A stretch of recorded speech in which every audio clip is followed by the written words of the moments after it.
আসসালামু আলাইকুম। প্রিয় দর্শক, সৌদি আরবে 19,000-এর বেশি প্রবাসী গ্রেপ্তার হয়েছে।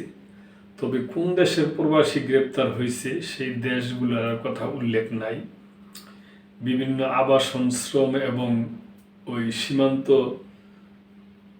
আইনের অনিয়মের জন্য এদের গ্রেপ্তার করা হয়েছে আর কি। সৌদিতে 19,000-এর বেশি প্রবাসী গ্রেপ্তার। আবাসন, শ্রম ও সীমান্ত সুরক্ষা আইন লঙ্ঘনের অভিযোগে সৌদি আরবে 19,000-এর বেশি প্রবাসীকে গ্রেপ্তার করেছে দেশটির আইন শৃঙ্খলা বাহিনী। রোববার সৌদির স্বরাষ্ট্র মন্ত্রণালয়ের এক বিবৃতিতে বরাত দিয়ে এই খবর জানা গেছে।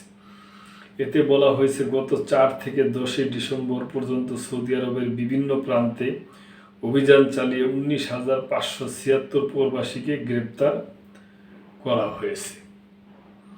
দেশ জুড়ে ব্যাপক নিরাপত্তা অভিযানের অংশ হিসাবে তাদের গ্রেপ্তার করা হয়। গ্রেপ্তারকৃতদের মধ্যে আবাসন আইন লঙ্ঘনের ঘটনায় 12,506 জন, সীমান্ত নিরাপত্তা আইন লঙ্ঘনে 4,154 জন এবং শ্রম আইন লঙ্ঘনের দায়ে 2,916 জন রয়েছে। দেশের বিভিন্ন নিরাপত্তা বাহিনী ও সরকারি সংস্থা যৌথ অভিযান চালিয়ে এই প্রবাসীদের গ্রেফতার করেছে, সূত্র গালফ নিউজ।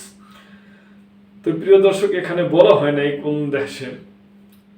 দেশের করছে, তবে আমরা আশা করব যে সৌদি কর্তৃপক্ষ আছে এবং যে দেশের এদেরকে করা হয়েছে ওই সমস্ত দেশের দূতাবাসের মাধ্যমে যেটা ভালো ফয়সালা হয় সেটাই করবে, আমরা আশা করি। তো প্রিয় দর্শক, এ ব্যাপারে আপনাদের মন্তব্য থাকলে অবশ্যই করবেন। লাইক, শেয়ার, কমেন্ট করে চ্যানেলটিকে সাবস্ক্রাইব করে চ্যানেলটির পাশেই থাকবেন এবং মেম্বারশিপ নিয়ে চ্যানেলটির পাশেই থাকবেন। আল্লাহ হাফেজ।